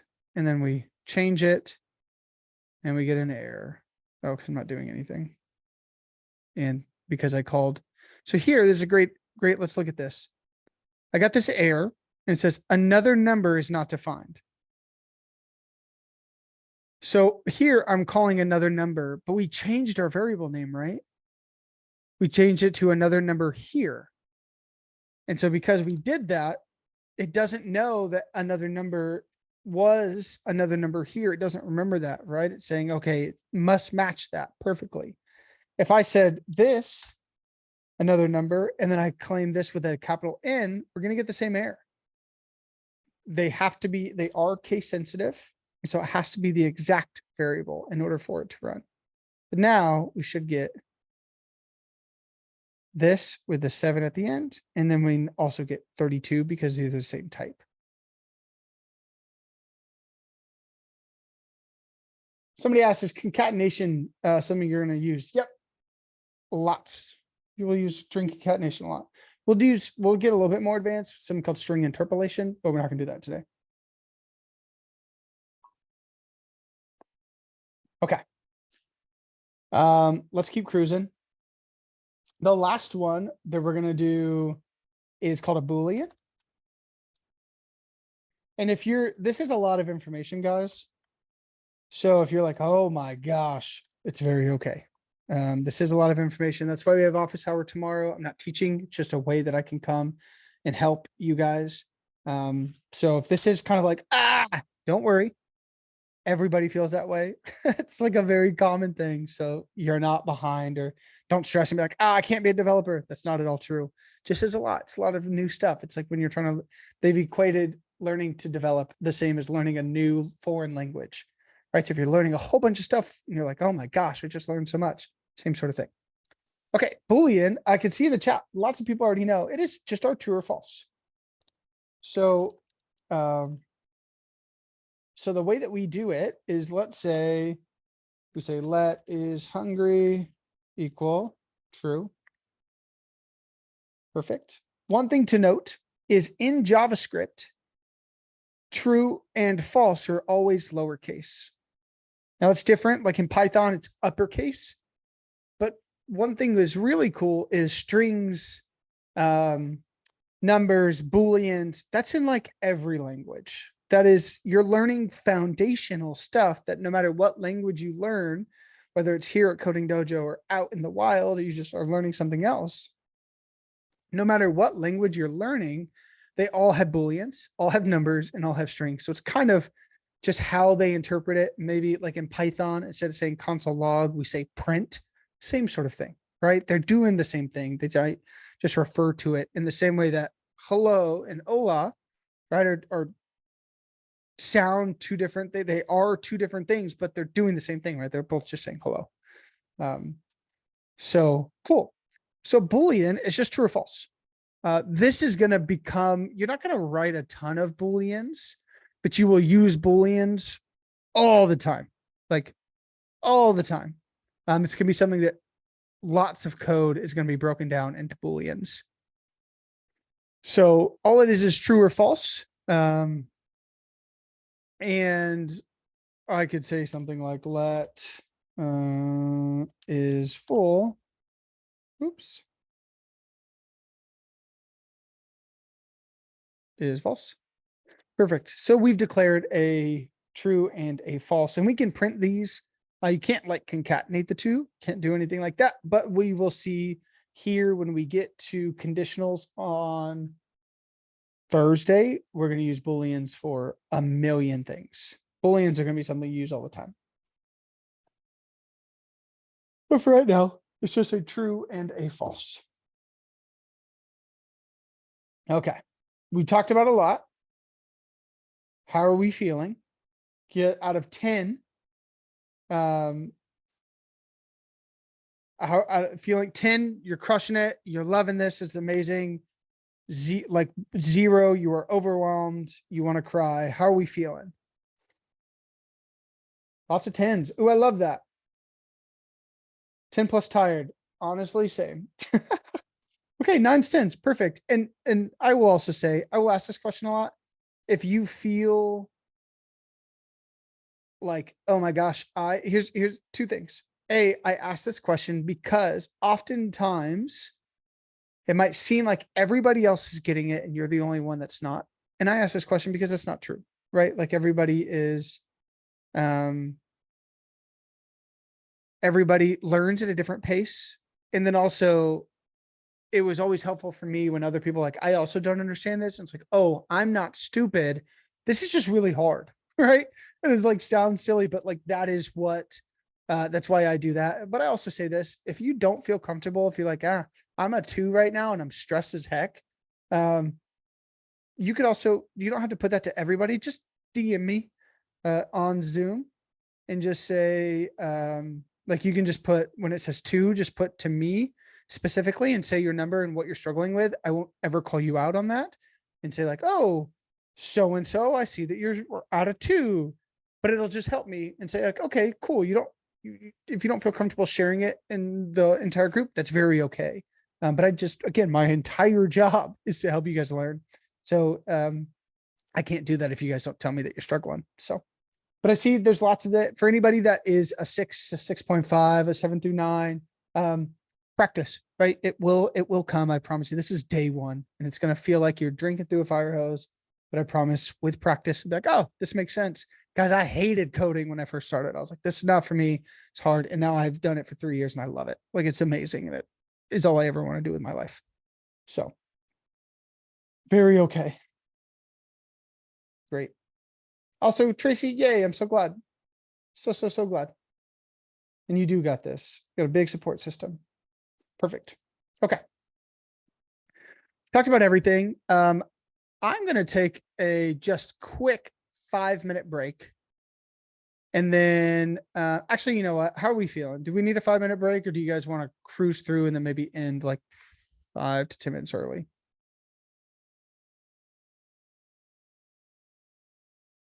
End early. Yeah. Either put end early or break now. Okay. Okay. I love it. We'll just cruise through. Okay. Now this one,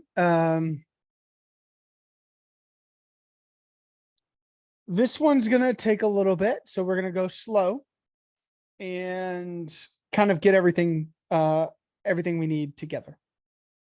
So our primitive data types, yuck. Our primitive data types, again, are our strings, our numbers, and our booleans, right?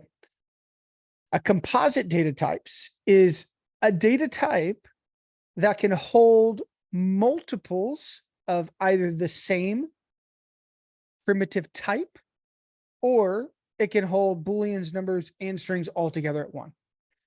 Now, there's three main ones. I'm not going to go over dictionaries today because it is probably too advanced, and I don't even think we're going to have time to do that. We're going to go over arrays, really. Tuples operates the same way. So I just brought it up. Tuples are going to operate the same way. The difference between the two is that a tuple, you can think of that as the const of data types. And when I say const, what does anybody think I mean? If it's the const of data types, yeah, It can't Robert, be changed. can't be changed. Exactly. Exactly. Once you declare it, so it operates the same way as an array, but once you declare it, cannot change. Even if you say let tuples equals, tuples cannot change. Once it's declared, it is that. Other than that, they operate the same as arrays. So I'm going to focus on arrays because really that's what you're going to be dealing with. That's going to be the bulk of what we're going to do is deal with arrays. And in the wild, that's really the bulk of what you're going to deal with. You rarely will deal with tuples. Just wanted you to know it is the same thing as an array, basically, except it just is immutable. It cannot change once it's declared. Cool. So let's jump into arrays and composite data types. Let me comment all this out. Okay.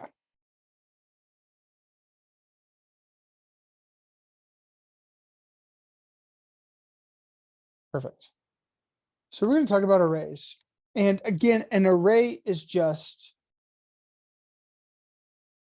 a collection. I'm going to go dash. Collection of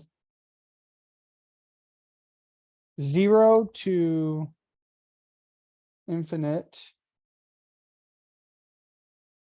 I'm going to put an asterisk on infinite. It's not really infinite. You'd run out of space in your computer. Primitive data types. Okay. I can't spell to save my life. Okay. When I say 0, what I mean is I can declare an empty array, meaning it doesn't have anything in there. And I can go and I put infinite. The reason I put an asterisk is in reality, if you had infinite numbers, your computer wouldn't be able to handle that. But in theory, it operates that way. Like you could have that, right? You can have hundreds of values in there. Just so as that your computer can hold it and memory and storage and all that stuff. So let's declare our first array. So let's say let first array equal, and let's say, well, 31, gray, and Chuck. I don't know. We just do some stuff together and then we'll say true. So there's a couple things that I want to point out here. When we are declaring in the same way that when we declare our string, right? Does anybody remember what tells JavaScript that this is a string? So we're saying let, and then we're saying the variable name, but then, yeah, the quotation, right? The quotations do that. Now that's how a lot of programs operate, right? There are what we call like strictly typed languages where you actually have to say this is an array, or like var string name equals, and you put will and say like this is the type string. JavaScript doesn't operate that way. It just interprets. It's called an interpreted language. So it interprets as it reads. The way that it interprets is quotation. Ah, that's a string. No quotation, but it's a number. Yeah, and it's 3 or 0 through 9. Okay, that is a number. True or false. Okay, those are booleans. The way it does it with an array is it does it with the square bracket. A square bracket. So once it says let first array equal square bracket. It's saying, cool, this is an array. What an array allows us to do is put multiple values and kind of combine and hold multiple values, even if they are different data types. Now they can be all the same data type, but here primitive data type, but here we see we have strings, numbers, and Booleans, right? Cool. Now let's say I wanted to get a value out of this. I wanted to get this gray. I just wanted to console log gray.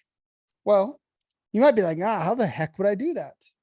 Don't fret. The big brain brainiacs at JavaScript already thought about this. And they said, you know what we should do is we should actually create something, what we call index positioning. So that way, if somebody wants to access a value, they can do that. Now, what they didn't think through, or whenever they were doing this, whenever you're starting to count, how do you typically start? What's the first thing you say? Oh, you say 0. 1. Yeah. So typically when I'm counting, I go 1. I don't go 0, 1, 2, right? Like normally from a logic perspective, or when I'm just like, ready or not, here I come, 1, 2, right? I don't start with 0. But they decided in coding, and this is throughout, right? And so if you're going into Java or Python and you're dealing with indexes, indexes always start at 0. So if I wanted this first thing that said, well, it is index position 0. Put in a comma here, so that way you can see. Second one is 1, 2, 3, and 4. And it does that for all of them, right? So if I had 100, it would still start at 0 and go all the way to 99. And even though there's 100 items in there, because we started at 0, it's always good. The last one's always going to be 1 less than the what we call length of the array. The length of the array. So yeah, when we are dealing with this, our index position always starts at 0. So if I wanted to get gray, that is at index position of 2. So we said we wanted to console log gray. So what I'm going to do is I'm going to say console.log. Now, does anybody know what I'm going to console log here? First array 2. Yeah, exactly. So if I just said 2, that's just going to give me the number 2. So what I first say is, hey, I want you to go into this value right here. So I'm going to say first array. And then I'm going to say, that is, I want you to then, in that value, I want you to go and I want you to pull out gray, which is at index position of 2. So I give my array name, I put a bracket, and then I give my index position. And so what JavaScript will do is it's going to say, okay, great. I need to console log this. Let's go into first array. 0, 1, 2. Cool. We're going to grab this value and we're going to console log it. So if I save, make sure I save because a white dot's not up there, and I run this, we get gray. There's an error. Invalid or unexpected token.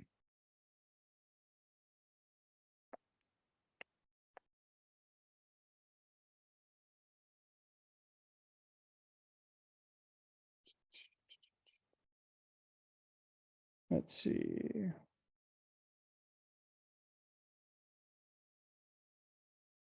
Oh, so one thing to note is with Code Runner, if I've got something like highlighted in a weird way, it'll run the highlighted. So that's what this is. It'll run the highlighted section. So that's why I got an error. So that's why I just kind of clicked away and then I run it again and then there's no error. So I get gray because I get my index position of 2. Cool.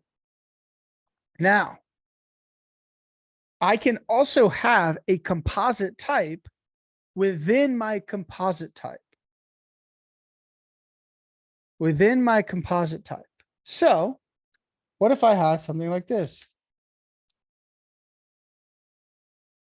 I've got this array of Will, 31, Gray, Chuck, True, and then I also have another array of 1, 2, 3, 4. If I wanted to get number 3, what do you think I would do here? If I want to get the number 3, any ideas?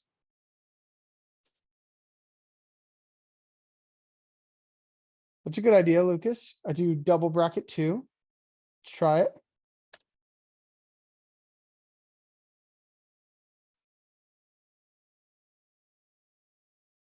Let's see if this runs. I got gray again.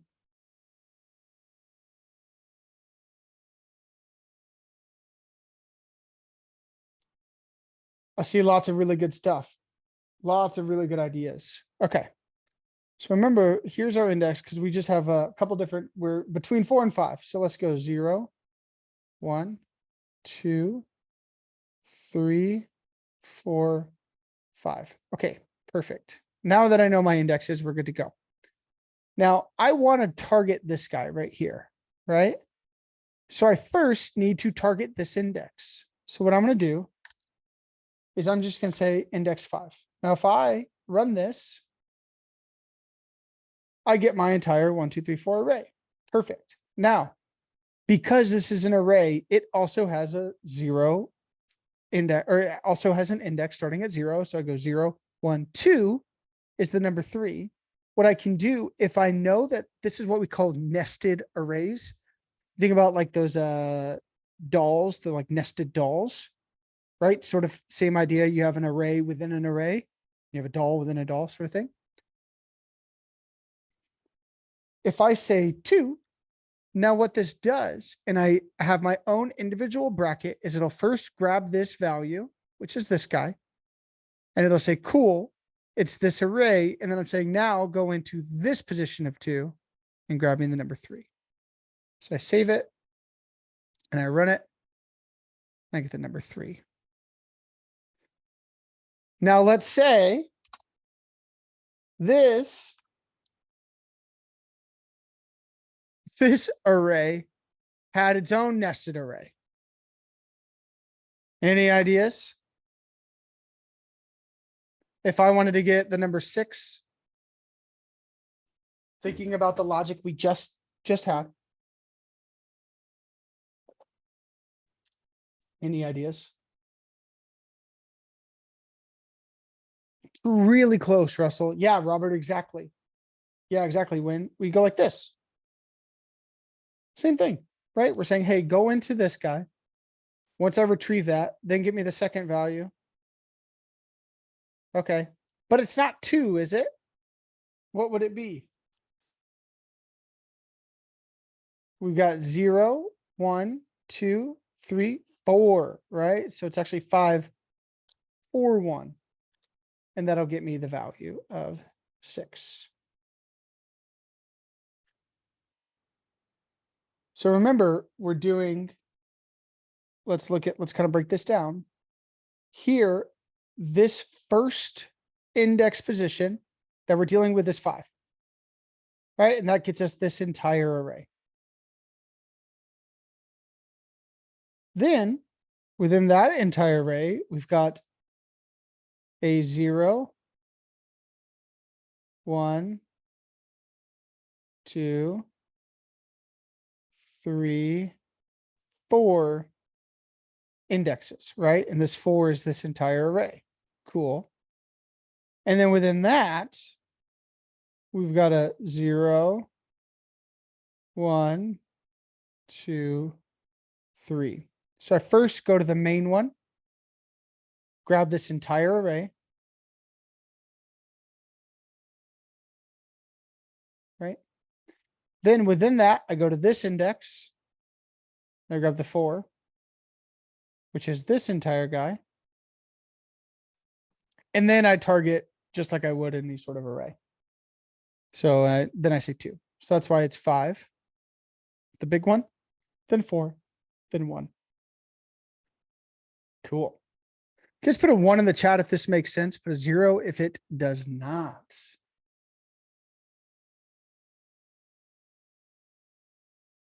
Lots of 1s. I love that. Cool. Now we can do a lot of stuff with that. There's lots of cool tools that we're going to do. You can also concatenate.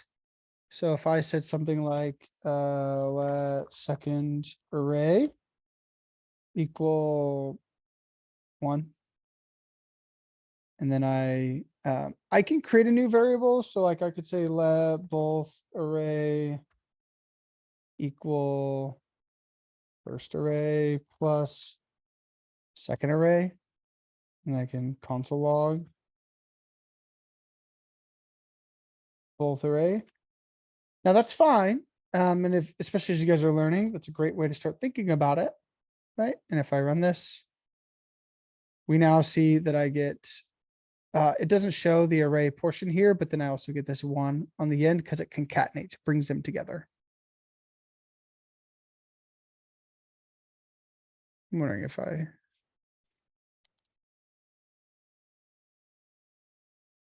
Interesting. Yeah. So you can add them together. Now what you could have also done is just taken this, instead of having to create a variable, you could have just said this.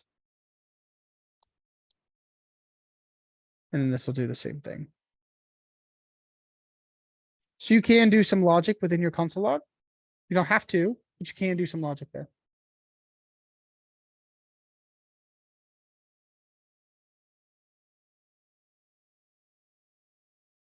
Okay, we've talked about a lot of stuff. How are we feeling?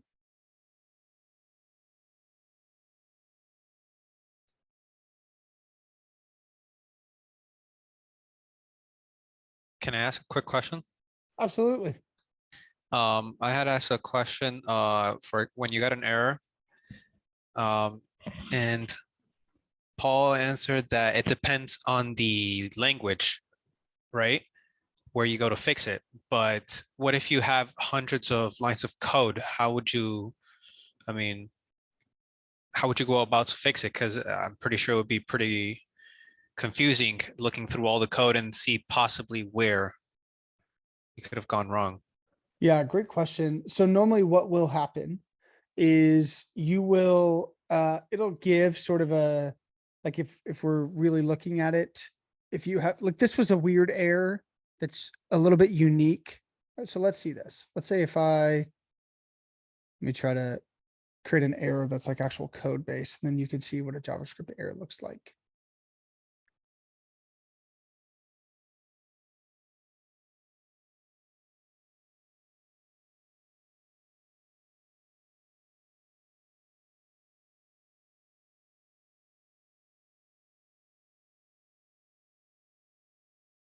Okay.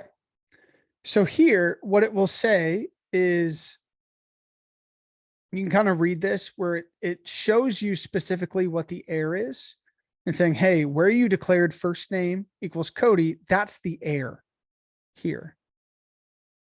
And then you can kind of look at, and Paul's right, it is debugging and something you get used to, but oftentimes like it's saying, hey, in JS 3:11, and we go down to the 11th line is where the code so once the console log ran, it created an error and that's where it stopped. So we could say, okay, it's above that. And sometimes the language will say, you know, hey, it is, you know, here's a different error. Let's try it without. Let me try this, see if it gives me a better error. Okay. So right here, you can see this is a better error. That's because this one's Code Runner. And so it's saying Code Runners sort of own errors themselves. That's just what we're using to run this. This is me using the terminal. So it's kind of JavaScript itself. And it can say, hey, there's an error here. It tells me which line. So it's in part1.js. So this file. And on line 9, where it says first name equals Cody. So that way you're not looking through your entire code base. It'll tell you the entire line. So like 9 to 11, there's an error here because I'm trying to do this and I'm trying to console log and then it gets here and it stops. And so it'll actually tell you like, hey, this line. So it's not like you're just looking for a needle in a haystack. It'll tell you specifically, hey, on line 9, you've got an error. Now that error could be connected to something somewhere else. And then you start falling a trap, like it's called debugging. It's kind of like a game. You're like, hey, I got a new error. So that's good. That's progress when it's not saying the same thing over and over again. And so you'll follow the logic there, but it will, like for instance, right here, is it's telling you specifically, here's the line. You're on line 9, that's where your error is at. And then it tells you what exactly is the issue. And then it says assignment to constant variable. Hey, you're trying to change a variable that is a constant, which is immutable. You can't redefine that. Does that make sense? Yeah, thank you. Yeah, of course. Cool. Okay. Great. The last thing I want to show you, and we'll just maybe have 5 minutes early, is the way that we declare a tuple is I can say let this tuple equal in the same way that with arrays we do the brackets. Tuple is just the parenthesis. And we can say, well, 31 or 31 gray, doesn't matter. Oops, I have a dot here, so that's why there's an error instead of a comma. And just, that's a good thing to note, is we separate each value with a comma.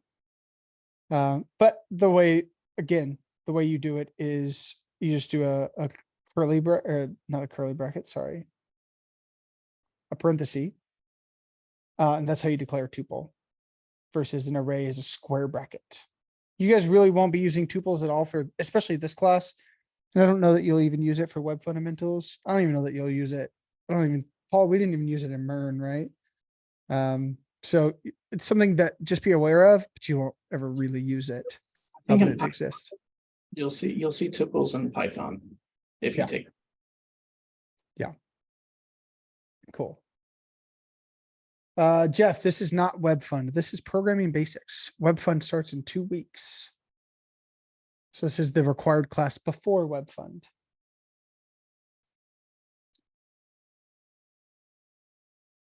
Dominic, we talked about a tuple already, but it's just a composite type that cannot change. So similar to an array, it just cannot change. It's immutable. So somebody said, so it's saying where the error was and what parts it is affecting. Yep, it's basically saying, hey, not really what parts it's affecting, but here's where your error is. Here's the specific line that caused the error, and here's the error that we're giving. And we can read that, and especially as we get practice, we're saying, I can't reassign a value to a constant variable. I should know that. Okay, cool. Either I go and I change it from being a constant, or I'd be like, oh, that's already being used. I'll change that variable name to something else.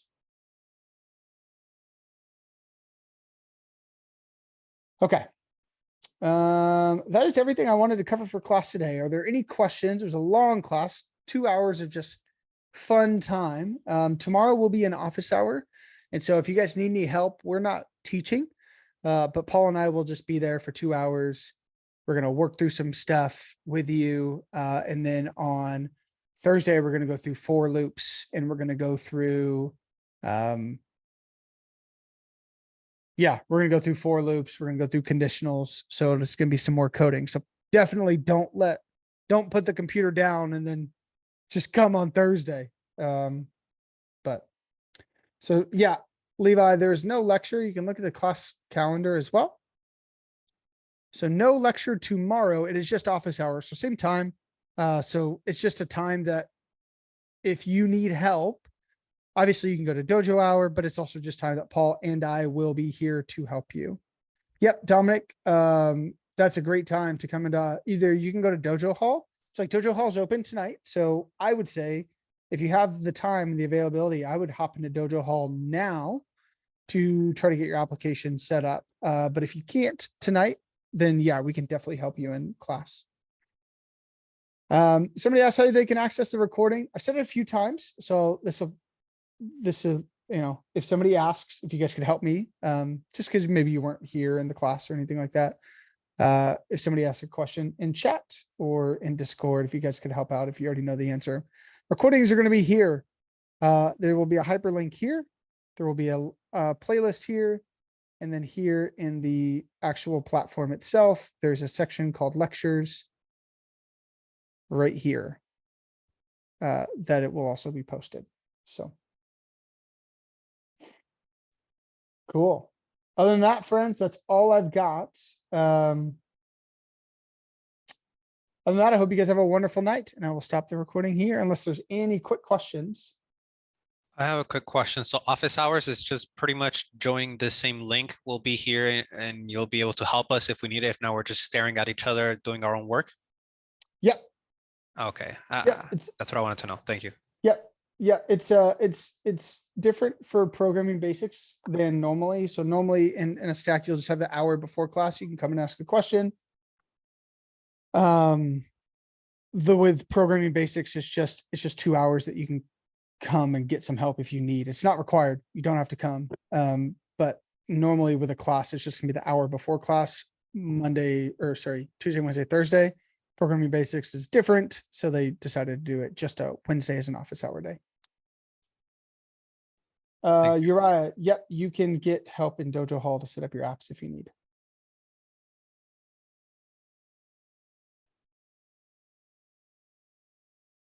So for the recordings, is it get posted same day or next day? Same day. Same day. So usually it's within 30-ish minutes, but if I have something like immediately after class, but it'll be that same day no matter what. All right. Thank you. Yeah. But yeah, just like Paul said, if you guys are needing help, ask on Discord first and see if there's anybody. Still follow that. Use the 20-minute rule. Ask on Discord. Then if you can't get it, then go to Dojo Hall that way.